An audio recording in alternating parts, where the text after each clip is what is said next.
If you have found this video because you're about to build your first gaming computer, well, congratulations.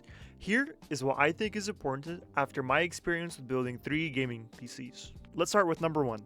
Let's say you picked up a NZXT H9 Flow for your build, which is a great case. Now, you see it has 10 fan slots, so you buy 10 of the same Lee & Infinity Mirror RGB fans. Wrong.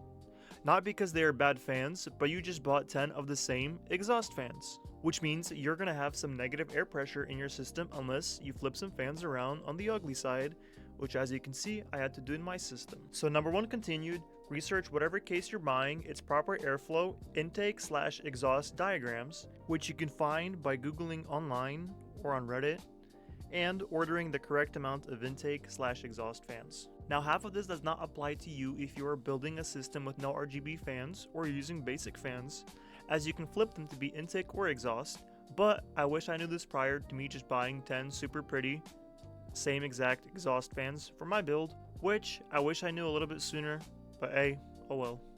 To end this topic, I do want to say that it might not be super critical for your system, it won't fry at our first boot, but you might see excessive dust accumulation, inefficient airflow, and potential hotspots, which can lead to improper PC performance / less FPS, and extra tear and wear on components shortening their lifespan. Number 2. Researching components visits just adding items to cart because they fit your budget. Now I personally can't stress this enough because when building my first PC in the end of 2023, I bought a $330 i7-127K, which isn't a bad CPU, but for my only gaming and light video editing needs, I could have done some more research and probably would have ended up with the X3D CPU, and had double FPS in some games.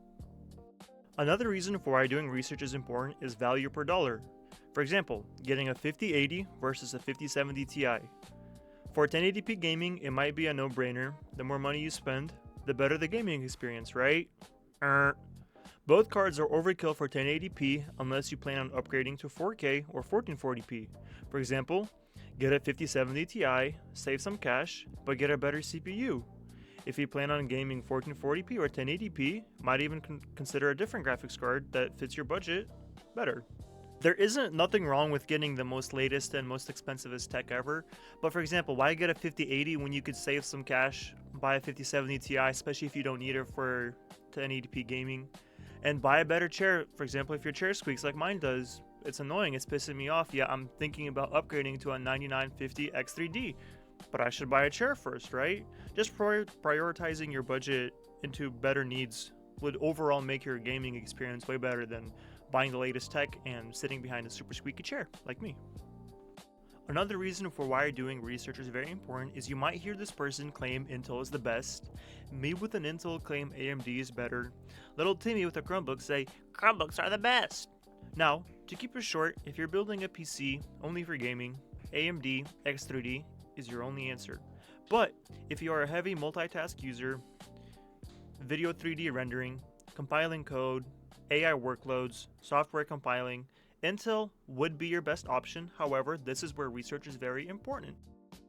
To end this topic off, I want each one of you to double check your cart and what you're going to use your PC for. Make sure you look into the statistics of what you're getting and check that value per dollar makes sense. Quote unquote, you're not buying a 5-year-old CPU for gaming in 2026. Number 3, with these super high DDR5 RAM prices, you might feel the need to cut budget on CPU or GPU. But don't. Hear me out. Get the best CPU you want. Get 32GB of DDR5 RAM. Get that 360mm AIO with their pretty fans. Pick the best case you've ever dreamed about, but temporarily get a 5060 or reuse your old 3060. It is not worth spending your hard-earned money to build your dream PC only to have to cut budget on CPU or GPU and end up with a mid-range build, only because you had a $1,600 budget for everything.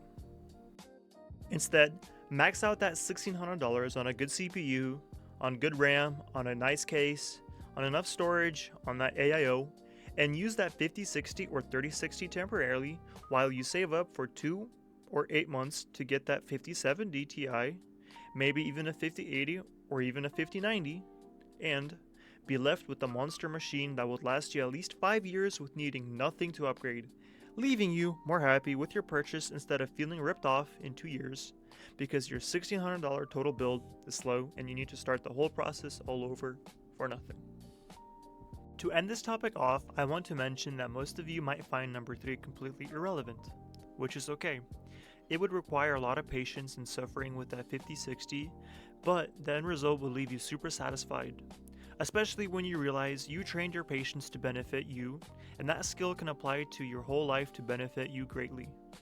Now don't be afraid to learn to build your PC, it's not hard, and I wish I could make an in-depth video, but YouTube has many videos like that.